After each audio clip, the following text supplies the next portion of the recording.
Thank you for watching this video. I'm Kevin McNally. So I want to do a recap of the recent Beyond 2020 Low Vision and Blindness Conference that happened this past Thursday, October 17th, in Cambridge, Massachusetts. Christopher McNally, my brother, me, and our friend Fernando Albertorio from Sunu Band and many other projects have been planning this conference since January. So it's been a long time. It's been a long time in the making, took a lot of effort, and it turned out to be a fantastic day. The day was filled with new friends. We got to meet lots of people, all from the blindness and low vision community and beyond. We had people there that were doctors, retina doctors, people from the state of Massachusetts, organizations, companies, technology companies. We had just the general public, caregivers. We had most of my family there. And it really was a wonderful day filled with lots of interesting information, talks, panels, questions, conversations. And it really turned out to be what we had hoped it would turn out to be. And we will make it an annual event, and we see it growing and growing and as we expand it into different areas. So I wanted to kind of do a recap. The day started with a panel discussion, advancing STEM education opportunities. There was a break. And then yours truly gave a talk. I called it Let's Shine a Light on the Everyday Challenges, Misunderstanding, and Opportunities Brought About by Vision Loss. Upon reflection, I probably would call it Revolution Time, and if you were there, you know why I would call it that. The next panel was navigating the social and emotional aspects of vision loss. This is a big one for me. I moderated the panel, had some wonderful people on the panel, and it was about the area of vision loss that people really don't talk about. You know, we talk about a lot of other areas, but one of the most impactful areas is the area of the social and the emotional toll that vision loss takes on those that have vision loss. And I thought it was a good panel, good questions, and good interaction. We had a nice lunch, and then there was an emerging tech and innovation panel. Very interesting. Lots going on in low vision. There was also a talk about autonomous vehicle research. Very interesting gentleman gave a talk all about autonomous vehicles. Frankly, I learned a ton. I didn't know a lot about it. I've heard about it. We've all probably read some articles about this and that from Google or whoever's doing these autonomous vehicles. But this gentleman runs a lab for autonomous vehicles, and it was very, very interesting. We had innovative programs in assistive technology, training, independent living, all very pertinent information. And I really think the people there at the conference enjoyed it thoroughly. We talked about recreation, health, fitness, competitive sports with low vision, some programs that the Massachusetts Association for the Blind and Visually Impaired have for people that are blind or low vision that want to be able to continue to work out or to run or to kayak or canoe, and things that are being done to allow people to continue on. And very, very good talk and panel there. And we also had a gentleman talk about how Legos are changing their ways and how Legos are helping blind people see. Another interesting talk. And I hope you were there, and I hope that you saw it.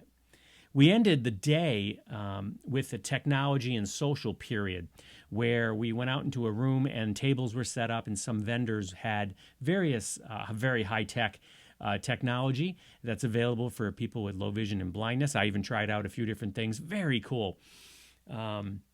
Everything from head-worn gear that helps people like me with retinitis pigmentosa type diseases to engineers that were there that because they have a family member, in this case it was a daughter with Usher's disease, she will lose her vision and she will most likely lose her hearing.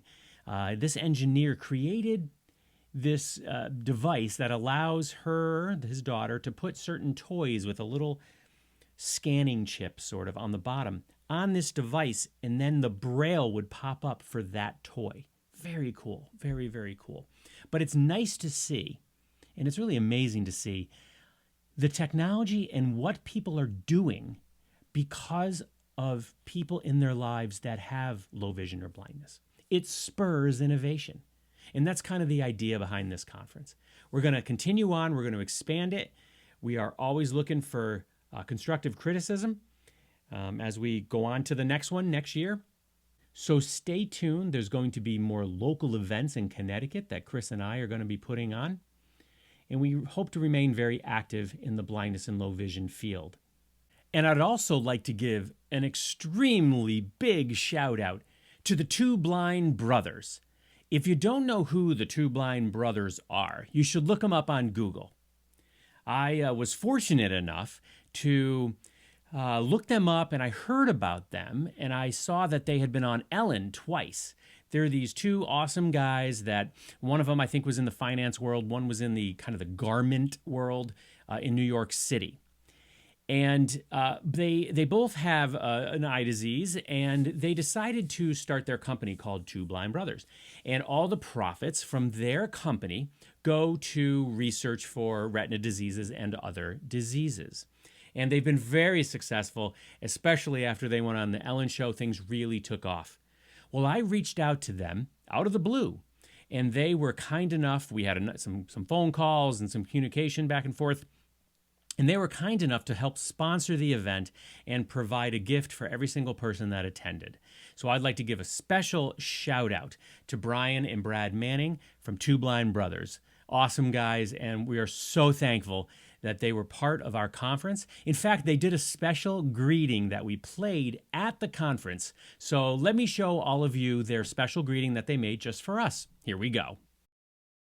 Hey there, Beyond 2020 Conference. I'm Brian Manning. This is my brother, Brad. And if you don't know, we are Two Blind Brothers. We make luxury casual wear, and we give 100% of profits back to retinal research to try and find a cure for blinding diseases. And we are so thrilled and honored to be able to share a little message with all of you, because just by going to this conference, you are stepping up, you are showing tenacity, and you are showing your willingness to overcome any problem in the world, even blindness. And Brad and I are just inspired by everyone in this room. We're really thankful to Beyond 2020 for pushing and putting out this event. We have a special gift for you guys as well. It's a new product that we recently launched. It's near and dear to our hearts, even nearer and dearer to our feet. Yeah. It is called our Two Blind Brothers socks. And there's a lot of things that make them very special. You can read about them, but one thing we wanted to share with you is there's special artwork on the middle of the sock. It's actually Braille inspired, and it says, "Thanks to you, we are one step closer to a cure." So we just want to thank you guys. We appreciate everything you're doing. This is a small community, but it's a mighty community. And all the best to you and to the conference. So stay tuned. There's going to be more local events in Connecticut that Chris and I are going to be putting on. And we hope to remain very active in the blindness and low vision field. Again, my name's Kevin McNally. This is Success with Vision Loss. Thank you for listening to my Beyond 2020 Low Vision and Blindness recap. If you have any questions, comments, concerns, reach out to me, Kevin at successwithvisionloss.com. Please, in the link below, share it, like it, subscribe, all the usual things. And again, thank you for your time, and I look forward to being in touch soon.